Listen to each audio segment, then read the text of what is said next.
오늘 생명수의 근원 하늘 어머니라는 주제를 가지고 여러분과 함께 하나님 말씀 상고해 보도록 하겠습니다.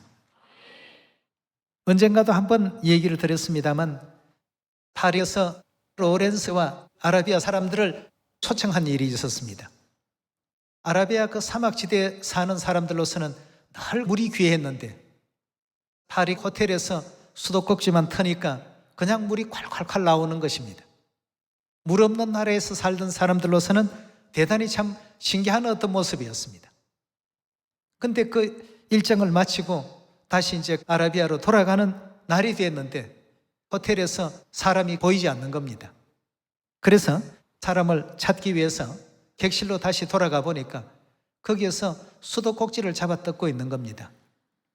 그래서 왜 이렇게 수도꼭지를 자꾸 이렇게 쥐고 흔드느냐 이유를 물어보니까 이것만 있으면 아라비아로 돌아가더라도 물 걱정은 없이 지낼 수 있지 않겠느냐. 그래서 이 수도꼭지를 가져가려고 한단 말이에요. 여러분, 수도꼭지가 그것만으로서 물이 나올 수 있습니까? 그 수돗물이 나오는 근원을 알지 못하다가 보니까 수도꼭지만 있으면 그것만 털면 늘 어디서나 물이 나오는 것으로 그렇게 이제 오해를 했던 것이죠. 이처럼 오늘 제목과 같이 생명수의 그 근원이 굉장히 중요합니다. 그렇다면 생명수의 근원이 무엇이며 또한 생명수가 얼마나 또 소중한 것인가, 우리 영적 세계에 있어서 이 생명수가 얼마나 중요한 것인가를 오늘 다시 한번 깨달아 보면서 우리에게 왜 하늘어머니께서 계셔야만 하는가를 한번 성경을 통해서 공부해보는 시간을 가져봅시다. 하늘의 것과 땅의 것은 실물과 그림자의 관계라고 하지 않았습니까? 그렇다면 그림자의 세계인 이 지구에서 생명을 위해서 가장 필요한 것이 무엇입니까? 물이죠. 만약에 우리 인체에 물이 1, 2%만 부족하다 해도 우리 인류는 굉장한 갈증을 느낄 수밖에 없습니다. 몸의 70%가 물인데 그 중에서 1%만 부족하다고 해도 우리 사람은 견디기가 어려울 정도의 갈증을 느낀다고 합니다. 그런데 12%가 부족하면 사람은 죽음에 이르게 됩니다. 그 정도로 물이 없으면 활동할 수 없고 생명을 유지할 수 없는 것이 우리 또 사람입니다. 그럼 이 물이 얼마나 우리 생명에 있어서 중요한 것인가는 우리 인류 4대 문명 발생지를 보면, 우리 인류 4대 문명 발생지 아시죠? 자, 인도 문명이 있고 또 중국의 황하 문명이 있고 또 메소포타미아 문명이 있고 또 이집트 문명이 있죠. 이 4대 문명이 있습니다. 이 4대 문명이 전부 어디에서 발생했습니까? 전부 강변에서 발생이 된 문명들입니다. 이집트 문명, 나일강에서 발생했습니다. 인도 문명, 인더스강. 여러분, 무슨 사회시험 보는 거 아닙니다. 예. 이처럼 사람이 사는 그곳에는 반드시 강을 기어야만, 즉 물이 있어야만 문명도 발생이 될 수 있다는 것입니다. 예. 그만큼 물과 우리 사람은 끊을래야 끊을 수 없는 그런 조건을 가지고 있습니다. 예. 자, 이런 우리 인류 4대 문명 발생지에도 전부 강을 중심으로 해서 이와 같이 형성이 되었다는 것은 우리 생명이 물과 어떻습니까? 뗄래야 뗄 수 없는 불가분의 관계에 놓여 있다는 사실을 이해할 수 있는 대목 아니겠습니까? 네. 그리고 이 그림을 한번 봐주십시오. 이게 무슨 나무입니까? 이것이 2000년 만에 삭을 틔운 종려나무입니다. 네. 실제 지금 그 이스라엘 나라에는 가면 이렇게 펜스를 쳐서 이 나무를 보호하고 있는데요, 2000년 만에 씨앗을 틔운 그러한 나무입니다.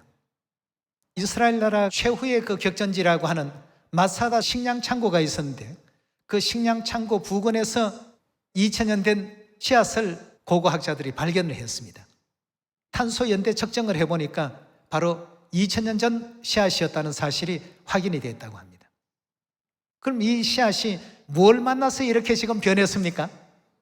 물을 만나서 이렇게 나무가 된 것입니다.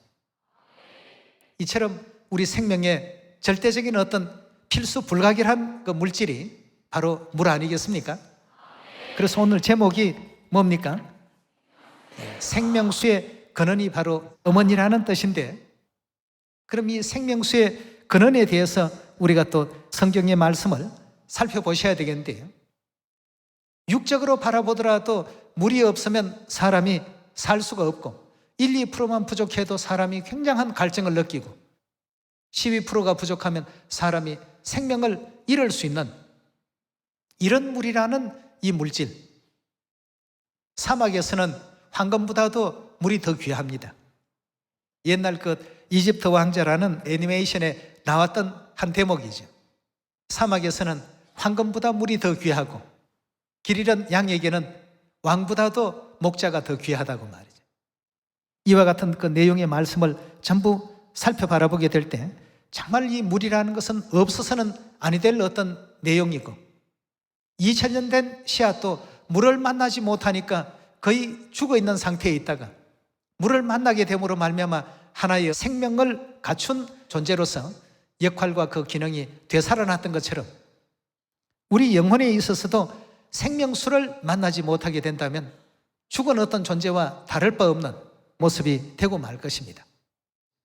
그렇다면 이처럼 귀한 생명수를 과연 누가 우리에게 허락하실까?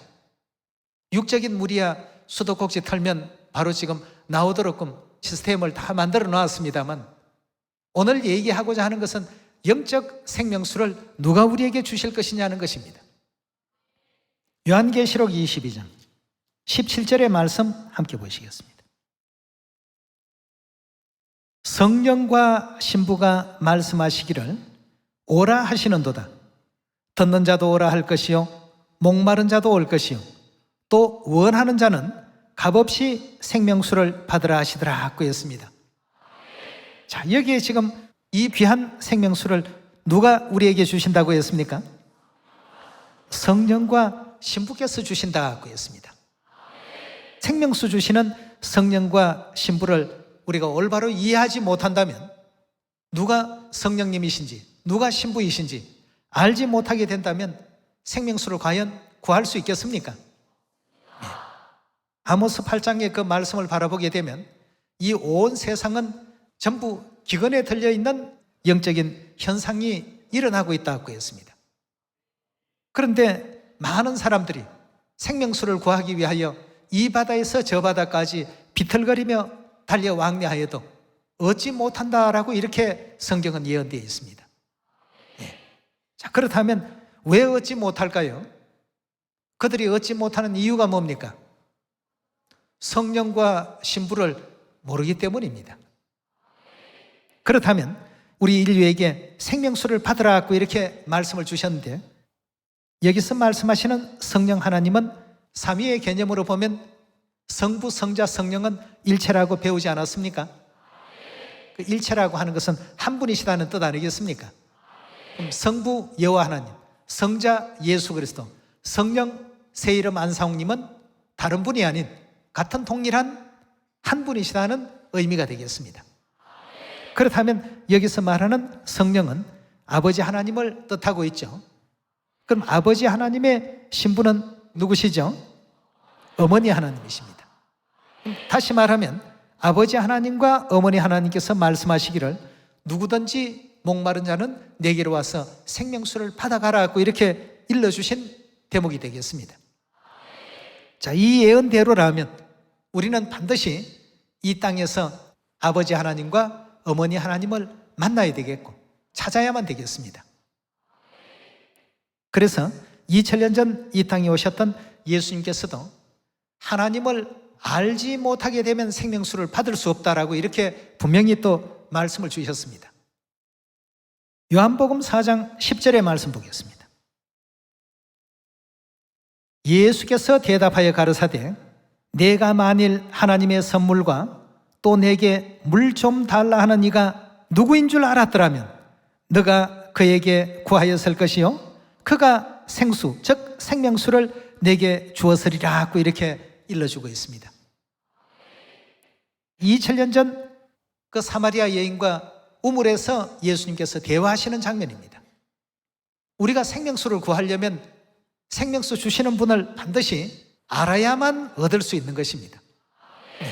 첫째는 알아야만 구할 수 있고, 두 번째는 믿어야 생명수를 얻을 수 있다라고 했습니다. 요한복음 7장 37절의 말씀 보겠습니다.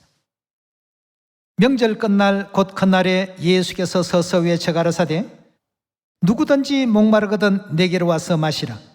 나를 믿는 자는 성경의 이름과 같이 그 배에서 생수의 강이 흘러나리라 하고 했습니다. 여기서 보니까 어떤 자요? 믿는 자는 그 배에서 생수의 강이 흘러나리라. 알고만 있어가지고는 아무 의미가 없습니다. 믿어야 되겠습니다. 믿게 될 때에 그 배에서 생수의 그 강이 흘러 넘쳐나게 되리라고 이렇게 일깨워 주셨습니다. 그럼 좀 전에 우리가 계시록 22장에 보았던 성령은 아버지 하나님을 뜻한다면 그 신부는 과연 누구를 뜻할까? 아버지의 신부니까 쉽게 이해하면 우리 어머니가 되겠습니다. 그럼 과연 그런가? 우리 요한계시록 21장에서 답을 한번 찾도록 합시다. 21장 9절의 말씀 보겠습니다. 7 대접을 가지고 마지막 7 재앙을 담은 7 천사 중에 하나가 나와서 내게 말하여 가로되 이리 오라. 내가 신부 곧 누구라고요? 어린 양의 아내를 내게 보이리라. 어린 양은 누구를 뜻합니까? 남성성을 지니신 아버지 하나님을 의미하고 있죠. 아버지의 아내니까 당연히 그 신부는 누굽니까? 어머니시죠. 어린 양의 아내를 내게 보이리라 하고 성령으로 나를 데리고 크고 높은 산으로 올라가 하나님께로부터 하늘에서 내려오는 거룩한 성 예루살렘을 보여주었더라고 했습니다. 천사가 약속할 때는 분명히 신부를 보이겠다고 약속을 했습니다. 그런데 예루살렘을 보여주었습니다. 여기에도 중요한 하나님의 뜻이 계시죠. 갈라디아 우리 4장에서 짝된 말씀을 찾아보도록 합시다. 4장 26절입니다. 오직 위에 있는 예루살렘은 즉 하늘에 있는 예루살렘은 자유자니 곧 누구시라고요? 예, 정확히 성경은 우리에게 위에 있는 예루살렘은 자유자니 우리 어머니라고 이렇게 분명한 답을 지금 준 가운데 있습니다. 예. 그렇다면 성령과 신부가 생명수를 받으러 오라고 하시는 것은 다시 말하면 아버지 하나님과 누가요? 어머니 하나님께서 생명수를 받으러 오라고 자녀들을 지금 부르시는 장면이 되겠습니다. 육적인 어떤 그 물도 우리 생명과 바로 직결돼 생명을 유지하는 데 있어서 최고 중요한 위치에 있는 것처럼 우리 영혼의 생명도 마찬가지입니다. 영혼 세계에 있어서도 그 생명을 유지하는 데는 이 생명수가 절대적입니다. 네. 왜냐하면 땅에 있는 것은 하늘의 것에 뭐라고 했습니까? 모형과 그림자라고 했습니다. 예. 그저 이 땅의 물만 소중하고 하늘의 생명수는 덜 소중하고 이게 아니죠. 생명수를 주실 수 있는 분을 우리가 찾아가야 됩니다. 마지막 이 시대에 아버지 하나님과 어머니 하나님을 찾는 사람들이 복 있는 사람들입니다. 아버지 하나님, 어머니 하나님을 믿는 사람들이 복 있는 사람들입니다. 믿는 그들에게는 생수의 강이 흘러 넘칠 것이라고 약속을 하셨기 때문이죠. 자, 그렇다면 이 예루살렘, 즉 우리 하늘 어머니에 대해서 구약 선지자들은 어떻게 예언했고 증거하고 있는지를 우리 스가랴 14장에서 찾아보도록 하겠습니다. 7절의 말씀 봅니다. 여호와의 아시는 한날이 있으리니 낮도 아니요 밤도 아니라 어두워 갈 때 빛이 있으리로다. 그 날에, 성경에서 말하는 그날은 바로 마지막 때를 가리키는 말씀이죠. 그날에 생수가, 즉 생명수가 어디에서부터 솟아난다고요? 예루살렘에서 솟아나서 절반은 동해로 절반은 서해로 흐를 것이라. 여름에도 겨울에도 그러하리라 고 했습니다. 이 생명수가 끊임없이 계속 공급되고 있는데 그 공급되는 근원지가 어딘가 하고 보니까 예루살렘에서 솟아나더라고 했습니다. 예루살렘은 갈라디아 4장에 보니까 누구였다고요? 위에 있는 예루살렘은 자유자니 우리 어머니라고 했습니다. 결국 어머니를 알아야 되겠고 어머니를 믿어야만 그 배에서 생수의 강이 흘러나리라고 이렇게 성경은 우리에게 일깨워주고 있습니다. 자, 이런 하늘 어머니가 바로 생명수의 근원입니다. 자, 그렇다면 이 생명수가 도대체 어떤 효능을 가졌는가? 우리는 지금 이 세상을 살면서 처음 들어보는 말들이 참 많습니다. 물도 육각수가 있고 오각수가 있고 말이에요. 그 물이 어떻게 각이 있는지 저는 이해가 안 되는데요. 육각수 물이 좋다, 무슨 오각수 물이 좋다 등등 그런 얘기들을 지금 많이 하고 있습니다. 그런데 에스겔 47장에 보면 이 생명수가 어떤 효능을 가지고 있는지를 우리에게 알려주고 있습니다. 에스겔 47장 1절입니다. 그가 나를 데리고 전문에 이르시니, 여기서 전이라고 하는 것은 하나님의 성전, 즉 예루살렘 성전을 뜻하고 있죠. 전문에 이르시니, 전의 전면이 동으로 향하였는데 그 문지방 밑에서 물이 나와서 동으로 흐르다가 전우편 제단 남편으로 흘러내리더라. 그가 또 나를 데리고 북문에 나가서 바깥길로 말미암아 꺾여 동양한 바깥문에 이르시기로 본즉 물이 그 우편에서 서미어 나오더라.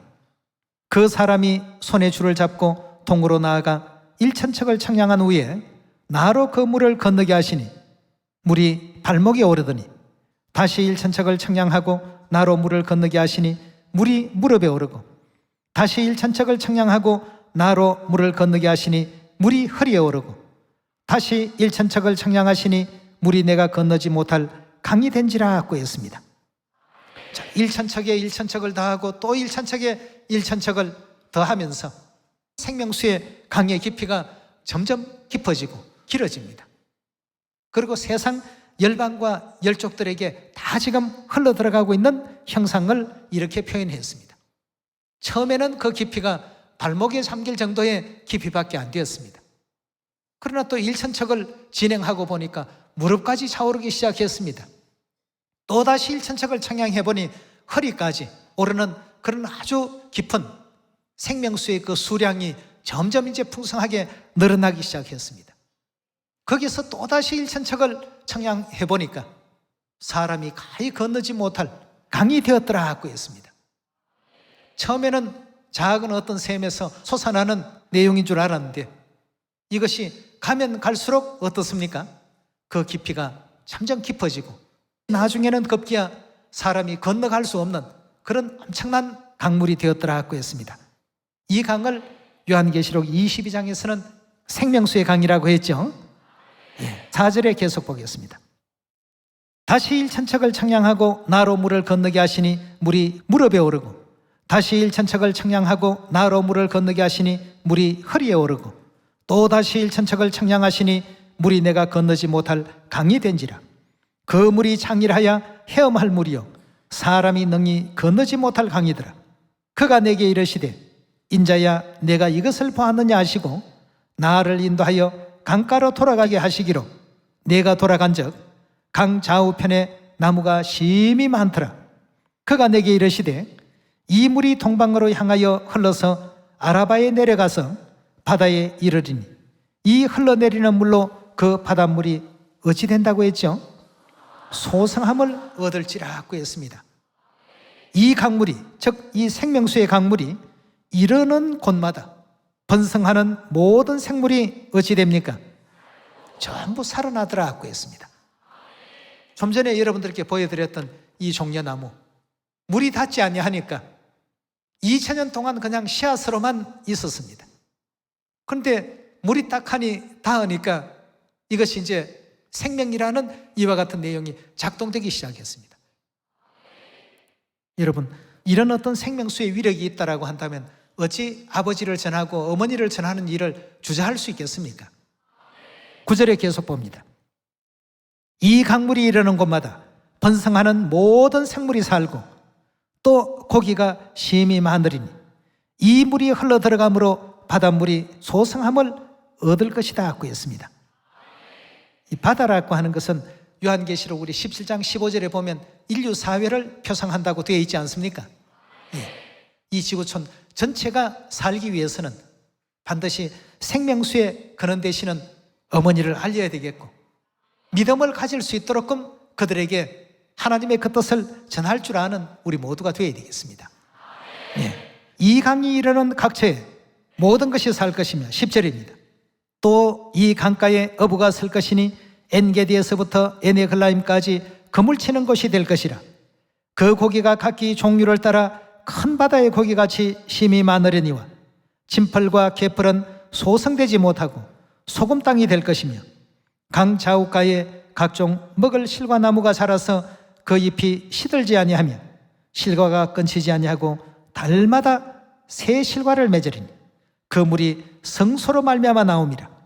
그 식물은 먹을 만하고 그 잎사귀는 약재료가 될 것이다 그랬습니다. 여러분, 세상을 살릴 수 있는 물이라고 한다면 생명수밖에 없습니다. 이 생명수를 주실 수 있는 분은 오직 성령과 신부밖에 없습니다. 그 누구도 생명수를 줄 수가 없습니다. 그럼 에스겔 47장의 생명수의 위력이 이 정도입니까? 라고 이렇게 우리가 이 장면만 보더라도 놀라워해야 되겠는데, 하나님께서는 짝된 말씀을 또 하나 더 만들어 놓으셨습니다. 우리 요한계시록 22장에 가서 똑같은 에스겔 선지자의 계시와 사도 요한의 계시가 아주 일치합니다. 22장 1절의 말씀 보겠습니다.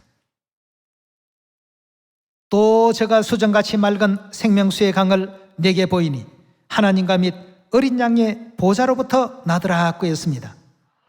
이 생명수가 나는 것이 스가랴 14장에서는 어디라고 했죠? 예루살렘에서 나서 절반은 동해로 절반은 서해로 흐를 것이라. 여름에도 겨울에도 그리할 것이다 고 하셨는데, 요한계시록 22장에는 보니까 하나님의 보좌로부터 생명수가 흘러나더라, 거기가 근원지더라 하고 이렇게 얘기하고 있습니다. 그럼 사도 요한의 계시 가운데 등장한 하나님의 보좌는 어디를 두고 한 말씀인지 예레미야 3장 17절의 말씀 보시면, 그때 예루살렘이 여호와의 보좌라 일컬음이 되며 열방이 그리로 모이리니 곧 여호와의 이름으로 인하여 예루살렘에 모이고 다시는 그들의 악한 마음에 강팍한 대로 행치 아니할 것이며, 그때 유다 족속이 이스라엘 족속과 동행하여 북에서부터 나와서 내가 너희 열조에게 기업으로 준 땅에 함께 이르리라 고 했습니다. 여기에 지금 보니까 예루살렘을 가리켜서 여호와의 보좌, 즉 하나님의 보좌라고 이렇게 칭하게 될 것이다 고 했습니다. 근데 요한계시록 22장으로 다시 돌아옵시다. 22장 1절의 말씀 보겠습니다. 또 저가 수정같이 맑은 생명수의 강을 내게 보이니 하나님과 및 어린 양의 보좌로부터 생명수가 거기에서부터 나더라 하고 있어요. 성부, 성자, 성령은 일체이기 때문에 때로는 어린 양의 보좌, 하나님의 보좌, 여호와의 보좌 다 동일한 말씀입니다. 그럼 여기 하나님의 그 보좌에서부터 생명수가 나더라는 이 뜻은 달리 표현하면 예루살렘에서 생명수가 나온다는 뜻이죠. 스가랴 14장에 그날의 생수가 예루살렘에서 솟아나서 라고 하는 표현과 다릅니까? 같습니까? 같은데 용어를 달리 이렇게 해놓으셨습니다. 근데 나중에 짝된 말씀을 찾아보면 전부 다 같은 한 말씀을 지금 하고 계신다는 것 발견할 수 있지 않습니까? 생명수의 근원지가 바로 어디라는 얘기입니까? 예루살렘, 바로 우리 어머니를 뜻한다는 것을 확인할 수가 있겠습니다. 2절에 계속 보겠습니다. 22장 2절입니다. 길 가운데로 흐르더라. 강 좌우에 생명나무가 있어 12가지 실과를 맺히되 달마다 맺힌다고. 어디에 나오는 장면이 그대로 지금 옮겨진 것 같습니까? 에스겔 47장에서 보았던 그 계시의 장면이 사도 요한이 본 요한계시록 장면 가운데 고스란히 옮겨져 있습니다. 그 계시와 이 계시는 같은 일맥상통한 계시의 내용이라는 것을 확인할 수가 있습니다. 달마다 실과가 맺히고 그 나무 잎사귀들은 만국을 소성하기 위하여 있더라. 3절입니다. 다시는 저주가 없으며 하나님과 어린 양의 보좌가 그 가운데 있으리니 그 종들이 그를 섬기며 그의 얼굴을 볼 터이요 그의 이름도 저희 이마에 있으리라. 다시는 밤이 없겠고 등불과 햇볕이 쓸데없으니 이는 주 하나님이 저희에게 비치심이라. 저희가 세세토록 왕노릇하리로다 구했습니다. 여기서 말하는 저희라고 하는 이 무리들은 육각수물을 마시는 사람입니까? 오각수를 마시는 사람입니까? 생명수를 마시는 사람들입니다. 생명수를 마시는 그들은 영원한 하늘 천국에서 세세토록 왕노릇할 것이다 하고 했습니다. 예루살렘 하늘 어머니를 믿는 하늘 자녀들은 세세토록 천국에서 왕노릇할 자격과 권세를 얻은 약속이 되어 있는 사람들입니다. 6절입니다. 또 그가 내게 말하기를 이 말은 신실하고 참된지라. 주 곧 선지자들의 영예 하나님이 그의 종들에게 속히 될 일을 보이시려고 그의 천사를 보내셨도다 하고 했습니다. 절대 거짓이 아니다 말이죠. 이 말은 신실하고 참되니 기록해두라. 이렇게까지 하나님께서 친히 분부하신 말씀입니다. 하나님께서 하시는 모든 일들은 다 그대로 이루어지고 신실하고 참되다라고 하나님께서 공인해 주셨습니다. 더욱더 믿음 가운데 거하시면서 아버지 어머니께 영광을 많이 돌리시고 아름다운 알곡 열매도 많이 맺을 수 있는 우리 시온의 모든 자녀가 되길 바라면서 오늘 말씀 이것으로 마치도록 하겠습니다. 감사합니다.